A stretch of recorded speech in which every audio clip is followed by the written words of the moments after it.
In 2014, New York Mayor Bill de Blasio ripped the NYPD after the death of Eric Garner, who was subjected to a submission hold by the police during an arrest for selling loose cigarettes and then died of a heart attack. De Blasio, if you remember, went on national TV and he said, quote, "What parents have done for decades who have children of color, especially young men of color, is train them to be very careful when they have an encounter with a police officer." He then said he told his own son, who's black, about the supposed racism of the police. And quote, "With Dante, very early on, we said, look, if a police officer stops you, do everything he tells you to do. Don't move suddenly. Don't reach for your cell phone, because we knew, sadly, there's a greater chance it might be misinterpreted if it was a young man of color. It's different for a white child. That's just the reality in this country." That isn't actually the reality in this country, by the way. A New York Times piece today quotes a study saying that black people are significantly less likely to be shot by cops than white people in similar circumstances, 20% less likely, actually. But those lies matter. Days after de Blasio made his statements, two NYPD officers, Wenjin Liu and Rafael Ramos, were murdered in cold blood by black criminal Ismail Brinsley, who pledged to put, quote, "wings on pigs." When de Blasio attended the funeral for Ramos, hundreds of officers openly turned their backs on him. De Blasio wasn't responsible for the officers' deaths, but he was certainly responsible for slandering them before their murders. In Dallas, officers should do the same to Obama. Obama's supposed to stop by tomorrow and give the eulogy for 5 officers who were murdered last week. Obama's not responsible for the murder of Dallas police officers. I wrote that last week, but like Bill de Blasio, he is absolutely responsible for slandering them before they were murdered. Hours before the massacre, Obama said that cop shootings in Louisiana and Minnesota, both of which were under investigation and about which Obama said he knew nothing, were, quote, "not isolated incidents. They're symptomatic of a broader set of racial disparities that exist in our criminal justice system." Obama then reeled off a list of stats designed to show systemic racism against black people by cops, ignoring, of course, higher rates of criminality in the black community. He added, quote, "when incidents like this occur, there's a big chunk of our fellow citizenry that feels as if because of the color of their skin, they're not being treated the same, and that hurts. But that should trouble all of us. But there are a large number of cops who feel, rightly, that because of the color of their uniform, they aren't treated the same. The president doesn't wait for evidence before he says they're racists. He doesn't separate off the bad apples from the rest of the community. He simply talks about institutional racism and provides no solutions, and then he postures for the cameras."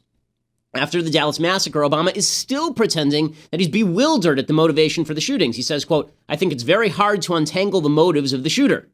He had no such problems ascribing motivations to police officers without any evidence at all.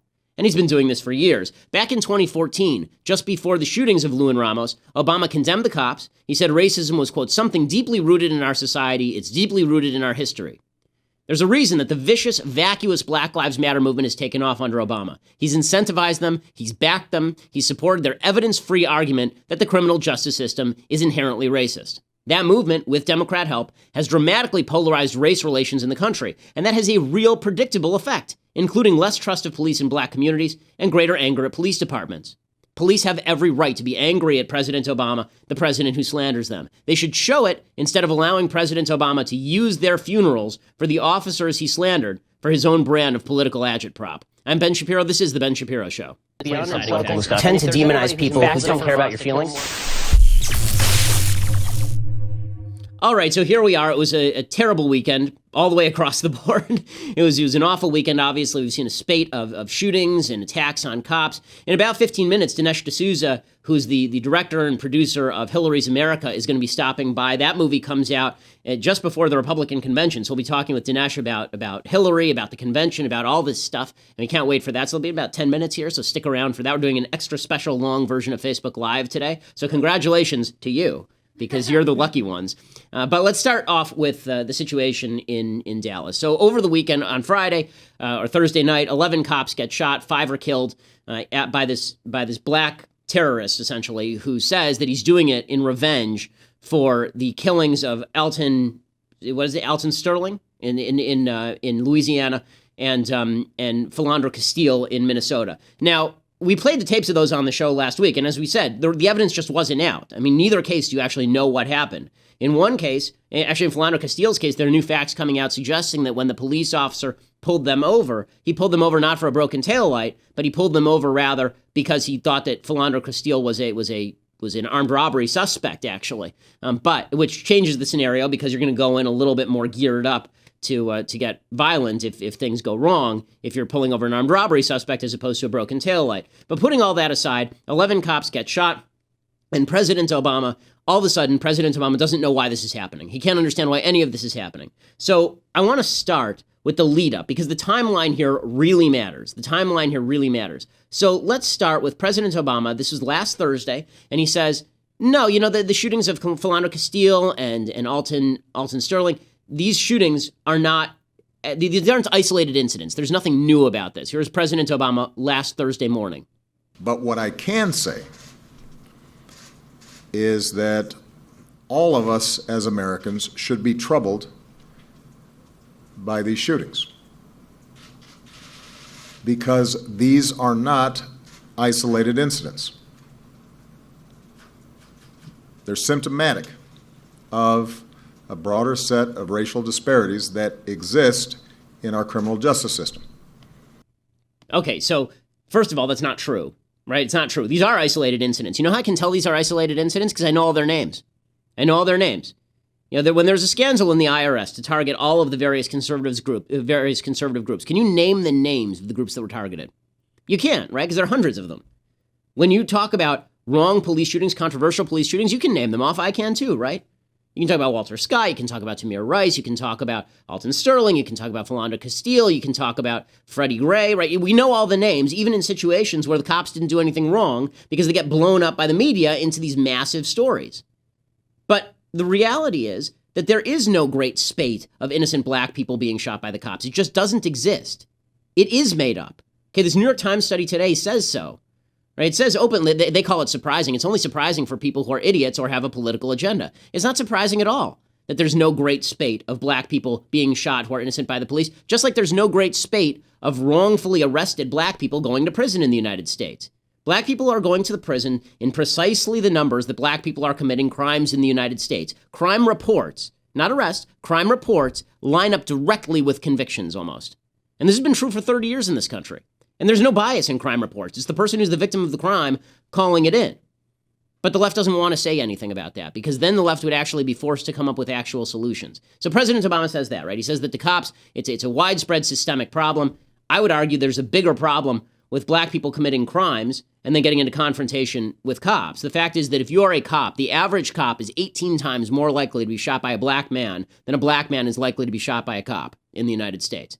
And President Obama doesn't care about actual statistics that matter. He just throws out statistics like there are more black people than white people in prison on a proportionate level, which is irrelevant. The question is what level of crime is being committed. But he goes out there and he says there's a systemic problem. I don't know anything about these cases. I love that when he says, I don't know anything about these particular cases, but I can tell you everybody's a racist. I don't know, but everyone's a racist. So he does that routine. Hours later, 11 cops get shot. 11 of them. Right? In the biggest assault on cops since 9/11. Seriously, this is the single greatest cop death incident since 9/11 in the United States. And then the president comes out and suddenly cops are heroes. Suddenly cops are wonderful people. Here's President Obama on Friday. He comes out the next morning. And not only are the cops wonderful people, but he can understand that, he actually knows the real reason behind the shooting. And the real reason wasn't anti-white, anti-cop bigotry. No, the real reason was something else. Here's President Obama Friday morning. I also said yesterday that our police have an extraordinarily difficult job, and the vast majority of them do their job in outstanding fashion. I also indicated the degree to which we need to be supportive of those officers who do their job each and every day, protecting us and protecting our communities. Today is a wrenching reminder of the sacrifices that they make for us. Okay, so suddenly the cops are the heroes, right? The vast majority of cops are wonderful. Remember, his original statement was the vast majority of cops are wonderful, but, and one of the rules here on the Ben Shapiro show, if you say but, everything that came before the but doesn't matter. He says the vast majority of cops are wonderful, but there's a systemic racism problem. Well, you can't have it both ways. Either the vast majority are wonderful and there's no systemic problem, or there's a systemic problem, and that means that you can't trust the cops, really. Because that systemic problem has to exist somewhere, unless there's some sort of subgroup of every police department, some rogue cops in every police department who are organizing on their own. The idea is that it's a top-down problem, right? If it's a top-down problem, you can't say all the cops are great. But now all the cops are his best friends. And not only are the cops his best friends, but the real reason behind the shooting in Dallas had nothing to do with anti-cop bigotry. It didn't have to do with racial polarization, helped along by this president. In 2010, I think it was only 13% of Americans considered race relations to be a serious problem in the country. By April 2016, it was 35%. That's because of President Obama and his rhetoric. Not because anything on the ground has changed. There have been less deaths on the ground every year up to 2014 when Obama's rhetoric started to take hold, when the Ferguson movement started to take place, when Black Lives Matter came around and crime started to rise, crime both against cops and generally. But President Obama knows the real reason behind the Dallas shootings. The real reason is, you guessed it, gun control. Yes, lack of gun control. See, the guy had a gun. That was the real problem. We also know that when people are armed with powerful weapons, unfortunately, it makes attacks like these more deadly and more tragic. And in the days ahead, we're going to have to consider those realities as well. Okay, so just to be straight here, when a white guy shoots up a black church in Charleston, South Carolina, that's the fault of the Confederate flag and Christian conservatives. When an Orlando jihadist shoots up a gay nightclub, that's the fault of guns and white Christian conservatives. When Gabby Giffords gets shot, that's Sarah Palin's fault and also the fault of guns. When a Planned Parenthood is targeted in Colorado by a crazy person, that's the fault of the pro-life movement. But it's never the fault of the guy who is out there shooting at cops when you push anti-cop rhetoric. That's never the fault. And then it's the gun again. It's amazing how this works, isn't it? It's so curious. Just like if there are rogue cops, if there are cops who do bad things, they're not bad apples. They're evidence of a systemic problem. But if a guy who sympathized with Black Lives Matter goes out and shoots a bunch of people, that has nothing to do with the Black Lives Matter movement. You noticing the double standard here? Here's my view. The Black Lives Matter movement is not responsible for this guy shooting cops. They're responsible for an increase in confrontations with cops. They're responsible for an increase in crime. They're responsible for cops pulling out of inner cities. They're responsible for all those things. But they're not responsible for that violence because unless you're actively promoting violence, you're not responsible for the violence. That doesn't mean you're not doing anything wrong, however. And President Obama has done something deeply wrong. He slanders cops on a daily basis. He's literally been doing it for years. And he's not the only one. Minnesota Governor Mark Dayton did the exact same thing. He doesn't wait for the facts to come in on Philando Castile, this story in Minnesota. He doesn't wait for any of that to come in. He immediately declares that if Philando Castile had been white, he would still be alive today. The governor went a step further. Would this have happened if those passengers, the driver and the passenger, were white? I don't think it would have. Okay, well, thank you for that wonderfully ill-informed opinion, Governor Dayton. That was definitely useful. Even the head of the Department of Homeland Security, Jay Johnson, even he came out and he said, it's totally premature to say anything about that shooting. We don't know anything yet. Do you agree, Johnson, with what Governor Dayton of Minnesota said, that if Philando Castile had been white, he'd be alive today? I'm not in a position to comment on that. That matter is under investigation. Very often, situations like this are pretty complicated, and so I want to resist labels like that may be premature. I think we ought to let the investigation play itself out. There ought to be something that's fairly swift, transparent, and, if necessary, accountability. Well, that's awkward. That's awkward. But here's the thing. The only thing that's actually going to help is more evidence, not less, more cops, not fewer. That's the only thing that's going to be a solution here. But the left isn't interested in solutions. The left is interested in posturing and preening and posing about the racism of the system. Ask yourself this. What's their solution? Have you heard any solutions from them? All they keep saying is, if you don't recognize the plight of black people, you're part of the problem. Okay, but you have to give me a solution to the problem in order for me to be part of the solution. So I guess the solution is that we're supposed to sit around and talk about our feelings. Is that the solution? Because that's all I get from these folks. Is if you don't recognize our feelings, then you're part of the problem. And we're going to talk about the whole feelings aspect of this in a little while. Because the fact is, I think that Republicans and Democrats are now, we're all part of this feeling society where facts don't matter at all. As you know, I don't care about feelings hardly at all. If you're not a member of my immediate family, I really don't care about your feelings. I have very little interest in your feelings. You're not my wife, you're not my children, I don't care. Like, you have family of your own. That's what they're for. My job is to tell you the truth, regardless of what your feelings are. And I know it sounds harsh, but the problem is when you have politicians who claim that they care about your feelings, they don't care about your feelings. They're lying to you. What they're really saying is, we're going to play to your feelings so we don't have to do the things for you we're supposed to do. We don't have to change the facts on the ground. All we have to do is scream about racism and continue to maintain that the inner city should be crap for the next 50 years, as they have been for the last 50 years. All these Democrats out there screaming about racism, Obama screaming about, has life gotten better for black people under President Obama? Of course not. Of course not. Violence is going up, not down. And there's President Obama saying the real problem isn't him, It's the white folks who refuse to acknowledge the genius of his rhetoric. We're going to stop there right now. We're going to bring in Dinesh D'Souza. He's got a new movie out, Hillary's America, and he is obviously the producer, director of 2016, Obama's America, and the multiple New York Times bestselling author. And Dinesh is one of the geniuses of the movement, and I think the best analyst of the Obama era. So now I guess he'll be the best analyst of the Hillary era too, because as you know, I'm a pessimist on everything, which means that I'm always right eventually. And so I think that Hillary Clinton will probably be the next president, which makes me want to vomit and never stop vomiting. But that also means that Dinesh is going to be vital in sort of exposing what the Hillary era is all about. So Dinesh, thanks so much for coming on. Really appreciate it. It's good to be here. Yeah, absolutely. And to all the people who are watching on Facebook Live, Dinesh D'Souza, obviously. Okay, so let's talk about Hillary's America. So this comes out July 22nd. Do you think that you obviously analyzed President Obama through the perspective of his anti-colonialist, anti-imperialist background, which is a deeply ideologically rooted background. Do you think that Hillary is an ideological animal, or is she just driven for her own self-aggrandizement, or both? I think that Hillary is driven by a kind of gangsterism. And by that I mean self-aggrandizement, and not just in terms of money, but power and control. This is a woman who would enjoy having a kind of mob boss rule over the United States. Now, there's a gangsterism, as you know, in Obama, but it's different. I think with Obama, it's a gangsterism of means. So Obama has ideological goals: shrink America's wealth and power. He's willing to skirt around the law, the immigration law, the Defense of Marriage Act, welfare reform, even Obamacare selectively implemented. That's the gangsterism of means. But I think with Hillary, you have a gangsterism of means and of ends. That makes her different. Okay, so does that mean that she's going to be better or worse in terms of America? Because Obama, in my opinion, is the worst president in the history of the country. The only one who even comes close is James Buchanan.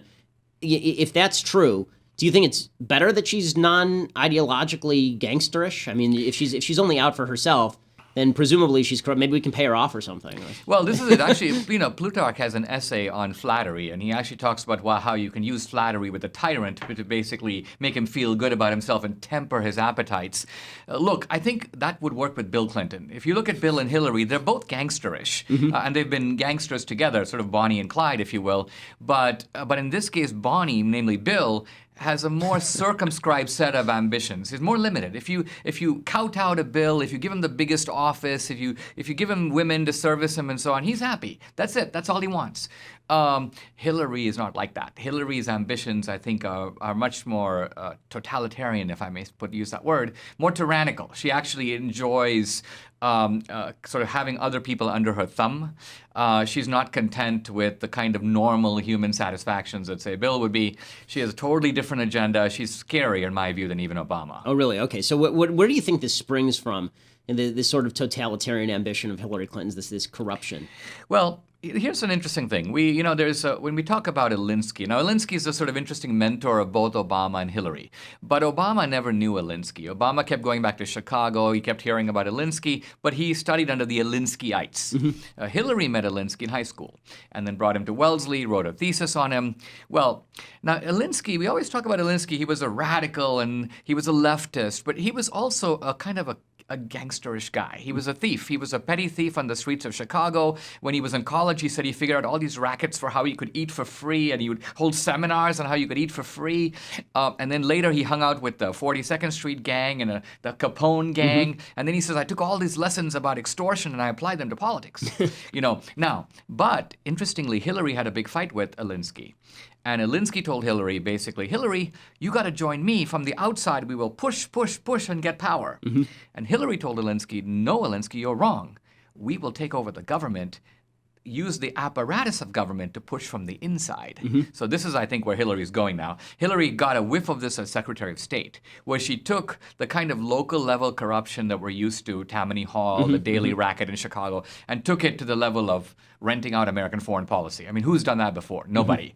But even that is one step short of being in the White House, when you basically have innumerable SWAT teams at your disposal. You have an unbelievable military apparatus of power that you can deploy, in this case against your own citizens. It's almost terrifying to contemplate. So what do you think her priorities are going to be as president? I mean, we talk about personal self-aggrandizement. But she obviously has political priorities too. I mean, she's not. There have been demagogues from the right. Presumably she'll be a demagogue from the left. So what are her top priorities, do you think? Well, I think she's going to, and I think Obama sees this. I mean, there was no love lost between the Clintons and Obamas, but I think Obama decided at the end of the day, sort of Hillary is my sort of successor godfather. If you're going to have the godfather ceremony, it's got to be Hillary. Can't be Biden. It's not going to be, Bernie Sanders, Rip Van Winkle, who just got off his neighbor's couch after a 20-year nap. It's going to have to be someone as tough as, Hillary's tenacious. She's nothing if not tenacious. She's just one of the women who puts her head down and marches, and you have to bludgeon her to the ground and sit on her, otherwise she's going to keep going. And Obama sees that, and he goes, that's what I want. So I think for Obama, ideology is the goal. Hillary likes the ideology because the ideology supplies her with the power. In other words, if to the degree the government has control over the education industry, the healthcare industry, the energy industry, that allows Hillary to tell everybody what to do. Right. So it's a vehicle for her, basically. Right. Okay. So that being the case, let's assume that Hillary wins. Is there anyone who can even stop her at that point? Because the executive branch has become so incredibly powerful over the course of the last 100 years. Can Congress do anything to stop her if she's the president of the United States? And if not, what I'm seeing and what I'm unfortunately going into a little bit of Nostradamus mode, what I'm seeing here is states beginning to resist the federal government and the real possibility of things getting very ugly in this country pretty quickly. I mean, we might be talking about the case for peaceful secession. We may be talking. Look, here's the thing: there are times when there are incidents in American politics that wake people up. Before the Civil War, it was John Brown. Not just John Brown, the caning by Preston Brooks of Sumner on the Senate floor. This told the North that you couldn't deal with the South, that things were out of hand, and that you had to go to sterner measures. These Republicans have been so sluggish and lethargic, and Hillary is meanwhile emboldened. I mean, every time she beats the posse, so to speak, in this latest vindication, the FBI, she's like, I did it again, Right. So it licenses her and it tells her, I can get away with anything. And so this is a woman now empowered and unleashed, I think, in a way that we need to take notice of. So Hillary's America is the name of the movie, and it's not just about Hillary, it's also about the Democratic Party and its rather nefarious history. So how deeply do you delve into the history of the Democratic Party? Why do you think it matters what Andrew Jackson did to what's happening 170 years later? Let's take that example because I think it's illuminating. So Andrew Jackson, there's a big debate about Andrew Jackson and his patriotism and so on, and should he be on the $20 bill? Here's something interesting. While Jackson was conducting his sort of wars with the American Indians, there's a whole side of Jackson that is not well known, and Jackson basically would send in his own surveyors because he knew, I'm going to be vacating all these acres of Indian land, and he'd say, go survey the land and determine its value. Come tell me. They'd come tell him, and then he'd go to investors and say, guys, this land is going to be put up for sale in 3 months. Let's be first in there and put in our bids. And so Jackson went basically from dead broke to becoming one of the richest men in the United States, having a huge plantation. He had 150 slaves. And how did he afford that? He did that because he got rich off of politics. So here's my point. There's a straight line to be traced from the land-stealing policies of Andrew Jackson right to the Clinton Foundation. In a sense, the modus operandi is not that different. Do you think there's any optimism for the future of the country when people like this are being elected? I mean, we've had 8 years of Obama. The polls right now show that Hillary is beating Trump in virtually every poll except for Rasmussen. Is there any hope for a comeback here, or are people too dependent on a government this corrupt and this bloated? I don't know the answer to that. I mean, the reason, as you know, I've been a writer and speaker most of my career. I've been a think tank guy at AEI and the Hoover Institution. The reason I'm going to make it movies is I feel like this is a way to reach people, not just reach more people, but reach people not just through the head, but through the heart. You were a little harsh on feelings, but remember... That's my shtick. You make up your mind by your feelings and your intellect reinforcing each other. And a movie can engage your eyes, your ears. It sort of pulls all your senses into it. And I believe you can walk out of a 90-minute film and, in a sense, be a little transformed on the inside. Now, we can get this movie to conservatives. We need to get the movie to independents and to the kind of people who are on the fence. So, but one way to help us is to go see the movie early. It's a sort of dirty secret of movies that if a movie blows it out and does fantastically opening weekend, it explodes all over the country. And Hollywood watches it. And so if you're planning to see this film, go opening weekend because you can put fuel in our rocket. Okay, so the movie comes out July July 22nd, and obviously that's right before the convention. Well, what do you think is going to happen? And you're going to be in Cleveland for the convention. We'll be in Cleveland for the Republican, and then we'll be in Philadelphia the following week. We're opening the movie in between the you two. have good security, right? I mean, yes, we do. Although, I also feel, to me, also being on the front line is part of the way I protect myself, because if the producer and narrator of Hillary's America disappears, who's the main suspect? Let's see. In any event, the point is that we're opening it because the Democrats will put on this big, preposterous narrative that they've been doing now for generations. We're the party of equal rights and civil rights and human rights. We're the party of the little guy and minorities. And of course, this is a big charade. And so it's great that we're opening this movie with a counter narrative running right alongside their narrative in 1,500 theaters across the country. Well, hopefully it'll also provide, that counter-narrative is going to be very important, because obviously the left is going to be hell-bent on focusing on anything and everything that Donald Trump says at the convention so that they can pick it apart, whether it's good or whether it's bad. And so having a concerted counter-narrative from somebody who's an articulate spokesperson for conservatism is definitely going to be worthwhile. So Hillary's America is the name of the film. It's Hillary'sAmerica.com. It's Hillary's America, themovie.com. Themovie.com. Okay, so you can check it out there, and it's going into wide release, as you say, 1,500 theaters across the country in just about a week and a half. So that should be really, really exciting. Is there going to be an accompanying book? Usually there's an accompanying book with these. Yeah, Regnery is publishing a book by me, same title, and the book has chapter and verse. I mean, people who have seen the movie in previews, their jaws drop and they go, is this really all true? And I'm like, yes, it is true, and it's all very well supported. I mean, this is a genius, the intellectual genius of the Democrats is they've taken all the things they did and blamed them on the South or the Republicans or America. America did this, America did that. No, America didn't do it, you did it. If America did it, we're still going on. But obviously there were some Americans that stopped it, right? So one group of Americans did these things: slavery, segregation, Jim Crow, the Ku Klux Klan, lynching, forced sterilization, the internment of the Japanese, I could go on. You got this huge sordid list of crimes, and the Democratic Party is deeply implicated in the worst horrors of American history, a story that is simply left out of our textbooks. What do you think is the through line for the Democratic Party there? Because what they would argue is, we repudiated all of our racism back in the 1960s with the Civil Rights Act, and we repudiated slavery in the 1960s based on the Civil Rights Act, and we've repudiated our various totalitarian tendencies because we're so tolerant and open about everybody and everything. Do you think there's been any change in the Democratic Party, or what unifies the ideology that undergirds all of those activities?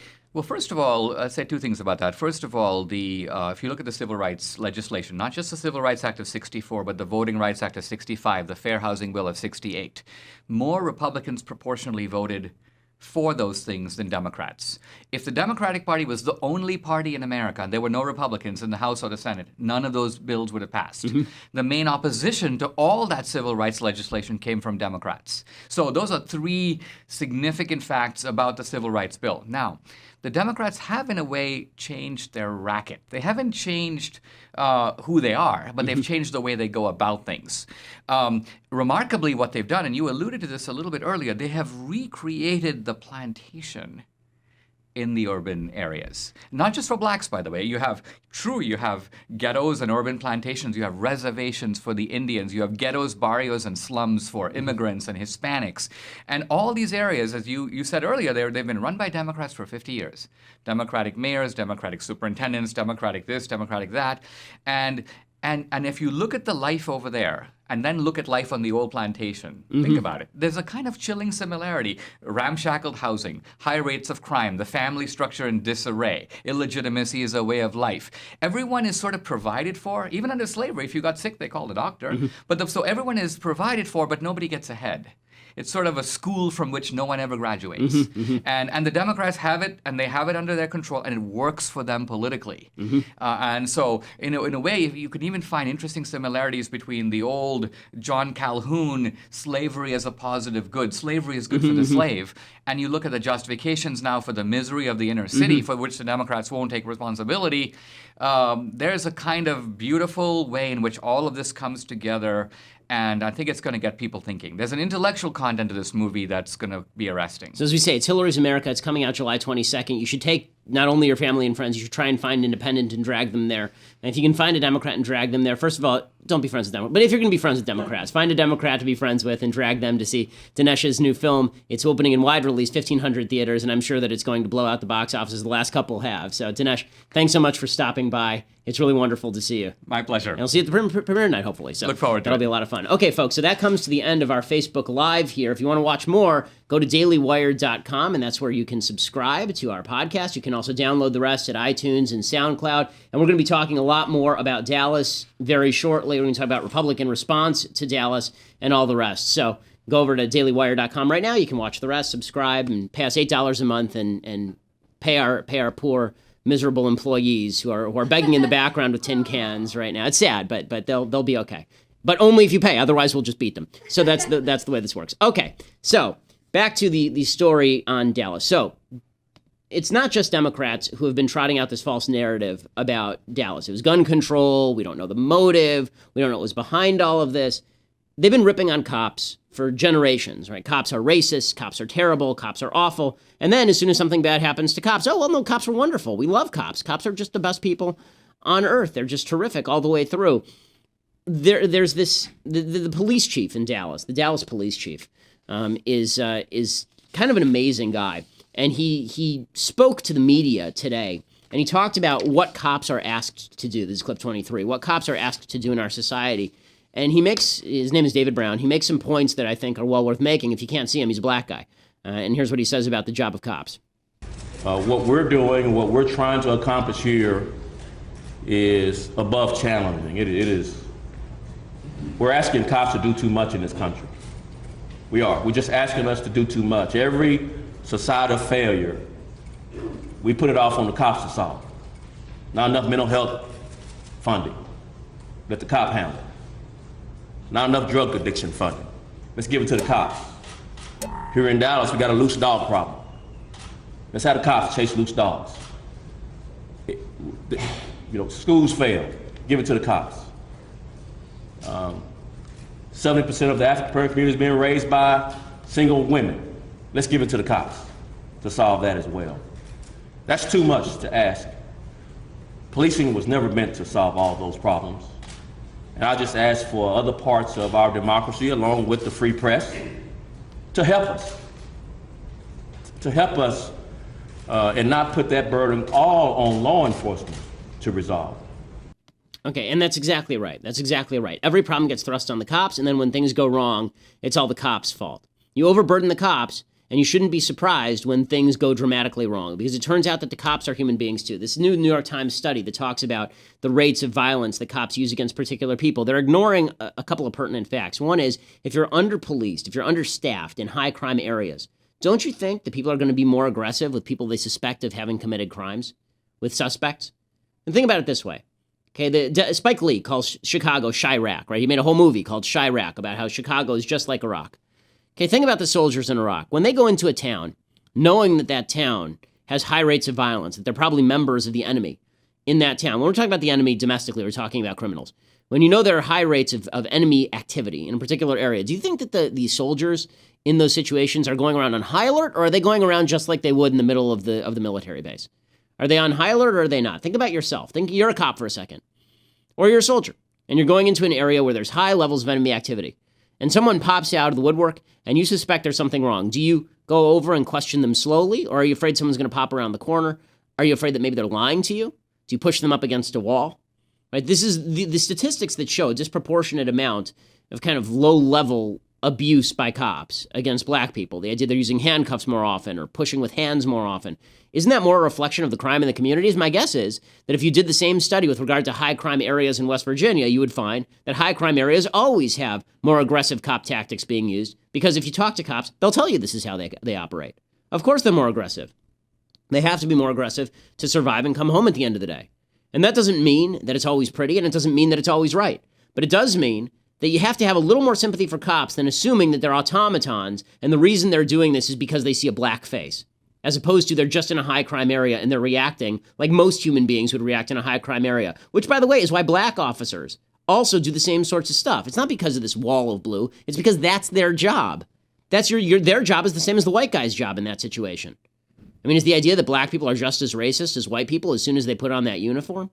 This is really unsustainable stuff. But the amount of pressure on the cops doesn't let up. Jake Tapper, he did an interview with this police chief, and he's asking him, did you really have to shoot that bad guy? Did you really have to kill that bad guy by using a bomb robot? Did you really have to do all that? It's just, this is the kind of pressure you put on cops, and then you're surprised when people don't want to be cops or police or go into dangerous areas? What insanity. I want to just ask briefly about the decision to send in this bomb robot, which you said that you would make the same decision. Again, as you know, it's prompted a lot of discussion among law enforcement officials about whether or not there should be some sort of discussion nationwide about the use of this type of robot. Just to ask a question about this, could something else have been used other than a bomb that would have killed the shooter? Obviously, in a situation like that, law enforcement has every right and ability to take out the shooter any way he can. But could, for instance, some sort of riot gas been used instead of something that killed the gunman? I just don't give much quarter to critics who ask these types of questions from the comforts and safety away from the incident. You have to be on the ground and try and determine. I've got former SWAT experience here in Dallas, and you have to trust your people to make the calls necessary to save their lives. It's their lives that are at stake, not these critics' lives who are in the comforts of their homes or offices. So, that's not worth my time to debate at this point. We believe that we saved lives by making this decision. And, again, I appreciate critics, but they're not on the ground, and their lives are not being put at risk by debating what tactics to take, and I'll leave that to them. And of course, that's exactly true. That's exactly right. What he's in the amount of pressure that these cops are under is insane. Now, that hasn't stopped Republicans from jumping on the stupid bandwagon, because this is what Republicans do. Republicans think the reason they're losing is because they're seen as unfeeling. I think the reason Republicans are losing is because they're pansies. That's my general perspective. Is that Republicans? It's not they look unfeeling. It's that they look manipulative and they look weak. So Newt Gingrich and Marco Rubio both came over and they started mirroring over the weekend Black Lives Matter talking points. Here's Senator Marco Rubio, who's running for re-election in Florida now, speaking in the aftermath of both the Dallas shootings as well as the killings of Philando Castile and Alton Sterling in Louisiana. Here's Rubio. Video, the death of Alton Sterling and Philando Castile. And then last night we witnessed the coordinated and cowardly ambush and the assassination of 5 brave Dallas police officers. Those of us who are not African American will never fully understand the experience of being black in America. But we should all understand why our fellow Americans in the black community are angry at the images of an African American man with no criminal record who was pulled over for a busted taillight, slumped in his car seat and dying while his 4-year-old daughter watches from the back seat. All of us should be troubled by these images. And all of us need to acknowledge that this is about more than just 1 or 2 recent incidents. Despite decades of progress on many fronts, millions of our fellow Americans feel that they are treated differently because of the color of their skin. And after seeing videos like the one this week, they are scared that the next time they get pulled over, one wrong move could be the last thing they do. We also need to confront it by recognizing that our law enforcement officers are human beings who every day see and interact with the worst of our society. They deal with tragedy and violence and criminality. Continues and along danger, these lines, now praising the cops. So first of all, he says what he said there that's relevant is he says those of us who are not African American will never fully understand the experience of being black in America. We have to acknowledge this is about more than just 1 or 2 recent incidents. And then he talks about feelings, right? Then he says, how black Americans feel is a reality we cannot and should not ignore. Newt Gingrich says the same thing. He says, if you are a normal white American, the truth is you don't understand being black in America. You instinctively underestimate the level of discrimination and the level of additional risk. Black Lives Matter would, in fact, try to be a corrective, which initially white people reject because it's not in their worlds. And the only reason that we don't agree with Black Lives Matter is because we're white. According to Newt Gingrich, the whitest person who ever walked the planet. Right? Marco Rubio there saying, if we're not black, we can't understand what it's like to be black. I hate this argument. The reason I hate this argument is because it's the end of politics. Right? This is the same argument as you can't talk about abortion because you're not a woman, Or you can't talk about Israel because you're not a Jew. Or you can't talk about any policy because you're not a member of the subgroup that is most affected by that policy. We're human beings. I can look at that Philando Castile video, and I did last week, and talk about how horrifying that was. And it was a horrifying video. I can talk about how Walter Scott was a racist incident and looked like a racist incident from the very beginning. I can talk about all those things, right? Because I'm a human being, and you're a human being too, and you have the capacity to sympathize with other human beings. You do. And you have the capacity to determine what's good policy. But if we start breaking down into these groups where you say, I feel discriminated against, and I say, well, I need to see evidence of the discrimination, and you say you just don't get it because you're not black, we've now moved beyond the realm of facts, we've moved beyond the realm of evidence into the realm of feelings. And once we've moved into the realm of feelings, and we don't talk about whether the feelings are justified or not, all feelings are justified in this view, right? If you feel bad, we have to do something about this. Okay, this is the perspective of a 2-year-old. I feel bad, therefore you have to do something about this. It's not that I'm wrong to feel bad. It's not that I have to look at the justification for my feeling and examine whether I'm right or wrong to feel bad. My feelings are paramount. Feelings are the only thing that matters. President Obama says the same thing. If black people feel that there's discrimination, well, we have to treat that as though it's the same as discrimination. Except how do you do that? You can't. One of the basic rules in life, in any relationship, you cannot be responsible for another person's feelings. All you can do is behave well. You can't be responsible for somebody else's feelings. If you act right and somebody is offended by that, that's not your responsibility. If you tell truth and somebody feels bad about that, that ain't your problem. If I say to my wife, if I'm nice and polite and I behave well to my wife, and she's in a bad mood anyway, it's not my fault. I can try to bring her out of that bad mood because I care about her, but it doesn't mean that I've done something wrong. And the implication for all these people is, if there's a wide group of Americans who feel they're being victimized by the cops, we have to act as though they're being victimized by the cops without evidence. Right? Remember, Obama said in that early clip that we played, he didn't know what happened in these 2 shootings. It didn't matter. Because people feel bad, that means that something has to happen. Well, here's the problem. It's a catch-22 now. Nothing can happen to change feelings. What could happen that could change feelings? What? Not arrest any black people anymore? Even if they commit crimes? Presumably that's the solution, since Obama cited all of these racial statistics showing that there are proportionally more blacks than whites in prison. What are we supposed to do? Just pretend that blacks aren't committing more murders on a proportional level than whites? 50% of all murders in the United States are committed by young black men. Of all of them. Okay, that's like 7% of the population committing somewhere between 40 and 50% of all murders in the society. We're supposed to let everybody go because it needs to be 7%? Is that the solution? Is the solution that we only have black cops police black communities? Or is that racism? And how's that going to work if you can't recruit enough black cops because they're sick of being targeted as Uncle Toms if they police their own communities?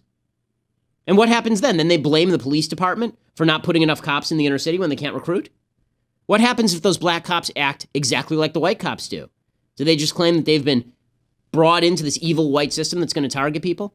Here's the truth. No one wants to talk solutions because solutions are uncomfortable. Solutions are testable in the marketplace. If you propose a solution and you try it and it fails, you're held responsible for that. What you're never held responsible for politically is saying, your feelings matter to me, your feelings are justified. Marco Rubio won't lose his job because he says your feelings are justified. He will lose his job if he says, we need more cops in the inner city community, and there are more cops in the inner city community, and all that happens is racial conflict goes up, right? You propose a solution, now you can be held responsible. Democrats know this, and that's why they propose feelings for the last 50 years in the inner city. Instead of saying, you know what solve this? Less run-ins with the cops. More cops, get married, get a job.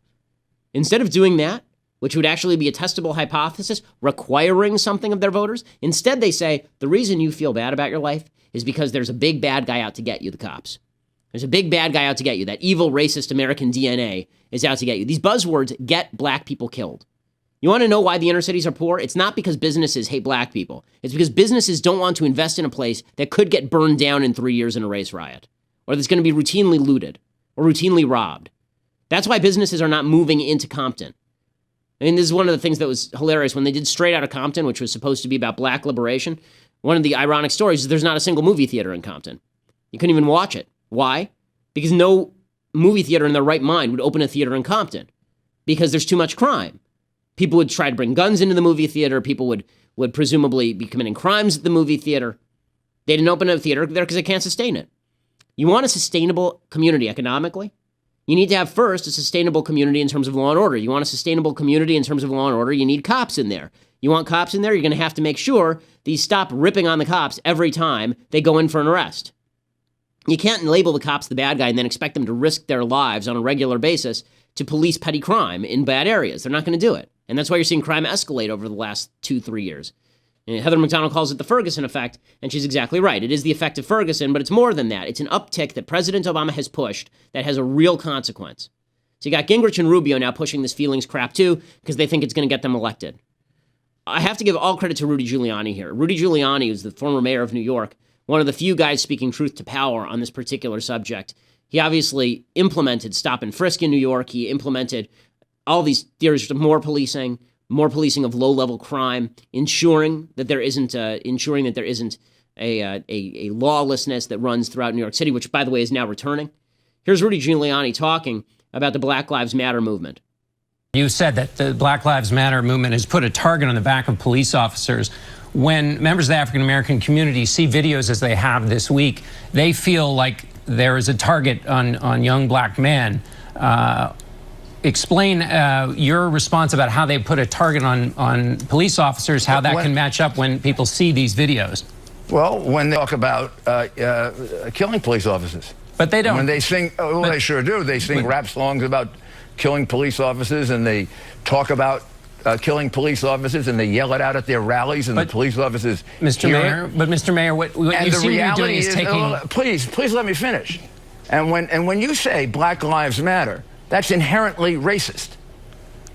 Well, I think their Black argument lives matter, white lives matter, Asian lives matter, Hispanic lives matter. That's anti-American, and it's racist. Well, of course Black lives matter, and they matter greatly. But when you focus in on 1% of less than 1% of the murder that's going on in America, and you make it a national thing, and all of you in the media make it much bigger than the black kid who's getting killed in Chicago every 14 hours, you create a disproportion. The police understand it, and it puts a target on their back. Every cop in America will tell you that if you ask them. And that, of course, is exactly right. But the media don't care about that. You notice that the media have been equating the killings in Louisiana and Minnesota of these black guys by the cops. They've actually equated that with the guy who was targeting police officers. Only one problem. There's no evidence that these guys were targeted, right? The police officers were targeted. They were specifically targeted because they were white cops. There's no evidence that these white cops, one of them wasn't even white, one's a Latino, right? Or that they were, the one in Minnesota is a Latino guy, that they were out there and they went out there that morning, I'm going to kill a black guy. This guy went out there that morning and thought, I'm going to kill some white cops. I'm going to go out there, I'm going to kill some white cops. And in Tennessee, and in Georgia, and in Missouri, and in St. Paul, where there were a bunch of Black Lives Matter protesters who, as I say before, were throwing cinder blocks at the cops, one of whom broke his vertebrae. Okay, so this moral equivalence is absolute nonsense. Fact and fiction are not the same thing just because you feel the same way about them. They're not. And the fact that people refuse to acknowledge this is why we have such a problem in the country. Giuliani continued, he says that there's obviously a concerted effort to paint our police officers as brutal and racist.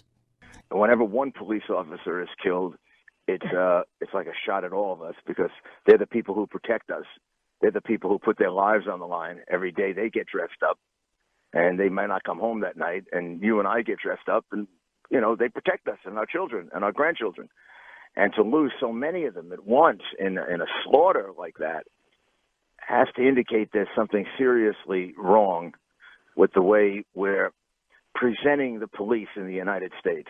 There's a concerted effort to paint our police officers as brutal and racist. And the simple fact is they are not. Our police officers are us. They come from us.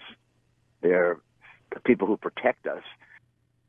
And that's exactly right. That's exactly right. But it doesn't matter. The left has an agenda, and the agenda must be pressed forward no matter what. I love that the leftists are trying to find somebody to blame other than themselves for these cops being shot because they know it's a bad story for them. So naturally, they're blaming Donald Trump because this is their all-purpose blaming. Now, I think Donald Trump is terrible, as you know, but Donald Trump is not to blame for cops getting shot in Dallas by an anti-white black terrorist. That has nothing to do with Donald Trump. In fact, Donald Trump's statement on the police shootings is actually pretty good. Here's what Donald Trump had to say about the police shootings. The shooting of the 12 police officers in Dallas, Texas, has shaken the soul of our nation. Just a few weeks ago, I met with many of the men and women in the Dallas police force during my visit to Texas. They're not just police officers. They're mothers and fathers, husbands and wives, sons and daughters. And they're all on my mind today. They're on everybody's mind. A brutal attack on our police force is an attack on our country and an attack on our families. Stand in solidarity with law enforcement, which we must remember is the force between civilization and total chaos. Every American has the right to live in safety and peace. So he's right. So this is all good. This is all good. But it doesn't matter. The left is blaming him anyway. The left is going after him anyway. So here is Jesse Jackson blaming Donald Trump for what happened. You have said that you think Donald Trump, at least in part, has contributed to a very divisive mood in this country. You called part of that an anti-black mood. I want to play a little bit of what he said in response to the shootings and events of the last few days and then get your reaction. A brutal attack on our police force is an attack on our country and an attack on our families. The deaths of Alton Sterling in Louisiana and Philando Castile in Minnesota also make clear how much more work we have to do to make every American feel that their safety is protected. Reverend, what do you make of his remarks? Well, those are significant remarks, but I submit to you that when you do the birther movement on the president, which is a dog whistle for kind of anti-black, the anti-Mexican, the deportation of 15 million people, of families, the disruption, anti-Muslim, that kind of rhetoric has helped to see these clouds. I hope that Mr. Trump will maintain the level of rhetoric that we just now heard. Okay, so basically, if we had subtitles, what he would be saying is that this seeded the clouds for the sort of attacks that you saw in Dallas. But what you never see is the Democrats saying that Hillary Clinton seeds the clouds for these sort of attacks. So, for example, here's Hillary Clinton talking about the real problem here is that white people just don't understand black people well enough.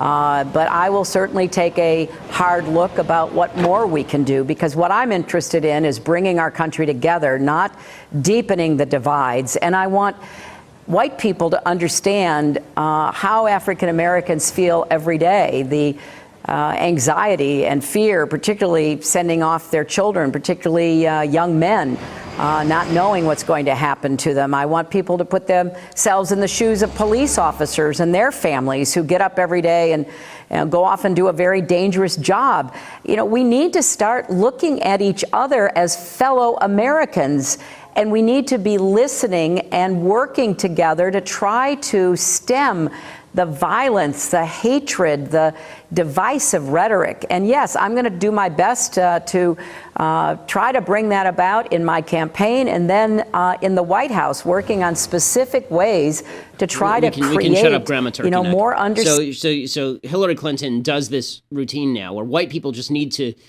look more closely at the experience of black people. How about this? We'll recognize when he shows evidence of officers doing bad things, that they should go to jail and that bad things should happen when they do bad things. And you recognize that evidence would be a good baseline standard of behavior. How about that? How about we start with some facts and some evidence? I don't understand why this is foreign. You say facts and evidence, and the left looks at you as though you're a racist now. That's the way this works. If you cite a fact, you are a racist. If you say, how about some evidence? You're a racist. If you don't buy into the narrative that they're pushing forward, you're a racist. How the conversation has turned from, in the space of a week, has turned from 2 cases where it's unclear that the shoots were bad in the first place to, we don't know if the shoots are racist, but we're going to claim that all the cops are basically racist, to the cops getting shot, to, we don't know what happened. I mean, what happened here? I mean, clearly what should have happened is we should have understood black people better. It's amazing. The level of dominance by the left of the narrative is incredible and utterly incoherent and destined to get more black people killed. Because I promise you, cops are not going to join the force. They're not going to go into bad areas. They're not going to police crime. They're going to think to themselves, do I really feel like losing my career or my life or my health today based on trying to help a group of people who the media say hate me and want to kill me? And who they say I make them feel uncomfortable? And then the natural human response to that, by cops, by anybody else, would be, fine, screw it. Do it yourself. Right? If you have an option, do it yourself. I'm not going to go in there for a bunch of people who hate me and try and save them from themselves. I mean, that's their job. But less people are going to be taking up that job, especially knowing that their own police chiefs will undermine them. Thank God for this Dallas police chief who's not doing that. He's great. All right. Thing I like, and then a couple of things that I hate really quickly. So This week we're going to do surprise endings. So surprise endings in movies, because hopefully there will be a surprise ending at the Republican National Convention. We don't have time to talk too much about that. We'll talk about that, I'm sure, tomorrow a little bit more. But there is a movement afoot to stop Trump at the convention. It takes 28 votes in the Rules Committee to refer out for a minority report, which would mean that now a majority of the delegates voting in favor of unbinding the delegates means that none of the primaries basically counted, and we have a brand new primary at the convention. One of the people who's behind that movement told us over the weekend at the Daily Wire that they have the votes to make that happen. So it could get really, really interesting. So surprise endings. And by the way, if you actually want to beat Hillary Clinton, you should be in favor of the surprise ending, because he's getting killed in the polls, folks. I mean, he's down 4 in Nevada. It's bad. Okay, so surprise endings. If you haven't seen The Sting, I was shocked that Andrew Klavan did a whole week of Paul Newman films, and he missed what I think is Paul Newman's best performance. And that is in The Sting. This won Best Picture in 1973, maybe. It's a fun, terrific film. Paul Newman, Robert Redford, great movie. Chicago was the place to be in 1936. In those days, the big con was a dying art, until a first-class grifter on the lam from the FBI and a young gaffer from Joliet joined forces to con the Big Mick. He's not as tough as he thinks. Neither are we. Paul Newman is Henry Gondorff. There wasn't a con he couldn't run, and there wasn't a sucker he couldn't gaff. Robert Redford is Johnny Hooker, a young grifter with plenty of moxie. $3 grand on the red, Jimmy. But he's a sucker for Lady Luck. Tough luck, kid. And a sap for Lady Love. Thanks for the big evening, Hooker. Next time you want to spend $50 on me, mail it. Come on, would you? Robert Shaw is the Mark. In the underworld, he's the Big Mick. Name's Lonergan. Doyle Lonergan. It starts with the setup. It's a great movie. We don't have to play the whole preview. It's terrific. It's a really, really fun movie. If you haven't seen it, it's got a great ending. It's really good. Robert Shaw is one of the great underrated actors in the history of film. I love Robert Shaw. He's great in Jaws. He's great in this, and it's a great cast. It's just really, really fun movie. Okay, things I hate. So they're now remaking the Republican National Platform to try and mirror Trumpism, which is what I have suggested is the problem this entire time, right? Was that we were all going to move our principles in order to make room for Donald Trump. So now they're saying a couple of things. One, they're saying that we're going to say that trade deals are great, but they have to be fair trade deals that are negotiated in the smartest way, right? So we're just going to start quoting Trump's idiotic speeches now and pretend that this is actual policy. That's one thing. Second, I love this. This is according to The Hill today. You ready? Okay. This is not a joke. This is not a parody. This is real. Quote, presumptive Republican presidential nominee Donald Trump recently spoke with Caitlyn Jenner ahead of what is likely to be a contentious debate over transgender issues in the party's platform. The call between the former Olympic decathlete and the billionaire came days after Trump met with hundreds of religious conservatives, according to the New York Times. Delegates are expected to debate on Monday whether to adopt a provision defending laws that prevent transgender men and women from using the public restroom of their choice. So, we've got Donald Trump calling up Caitlyn Jenner to coordinate between the two of them how they will talk about transgender bathrooms in America. Yes, reality TV now runs our lives because we are a bunch of morons. So that is a thing that I hate. I mean, like, we've now moved through the looking glass. We've completely moved through the looking glass. It's all over, gang.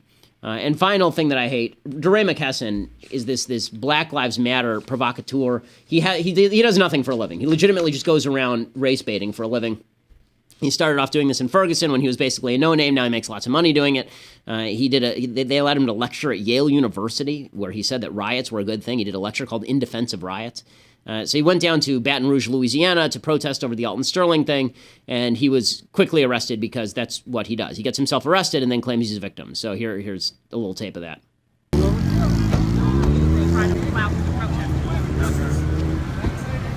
them loud shoes. I see you in the road. If I get close to you, you go to jail.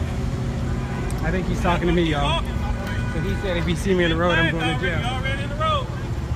There's a shoulder. There's no sidewalk, sir. Like I said, the police continue to just provoke you. Sidewalk, sir. We've been flagged. You heard him say it. He said the loud shoes. If he see me in the road, mind you, there's no sidewalk here. My shoes are Side of the road, Show the right? line. Show the line. Show the curb. Show where you're walking so they know that you're not walking in the street. You're right on. There's no sidewalk. There is no sidewalk. But watch the police. Like, they are literally just provoking people. So the police are literally provoking people. The police are saying you need to move away from the line, right? And they're not arresting a lot of people. Right? They're not arresting anybody. All these people are just walking along the shoulder of the road. Then the cops come and arrest DeRay because DeRay is hanging out illegally on the side of the road. Okay, so first of all, you are not allowed legally to walk on the side of a freeway. You're not, right? If I decided to get up this morning, just go jogging on the side of the freeway, I'd be arrested. So DeRay gets arrested, and then he's a victim. So he goes down there specifically to get arrested, and then he can claim the cops are racist. Okay, first of all, I bet half the cops are black. Second of all, DeRay does nothing for anyone. I mean, DeRay's entire shtick is just getting famous off protesting against police brutality that in the case of Ferguson didn't exist, and in the case of Louisiana is still under dispute. This is the country that we've now made, and DeRay McKesson's a hero in it. He's consulted by the head of Twitter on every new change. Every new change on Twitter, it runs through DeRay McKesson. Amazing, amazing. But this is where we go. When feelings trump facts, folks, when feelings trump facts, we have nothing in common anymore because your feelings are unique to you. No one else holds them.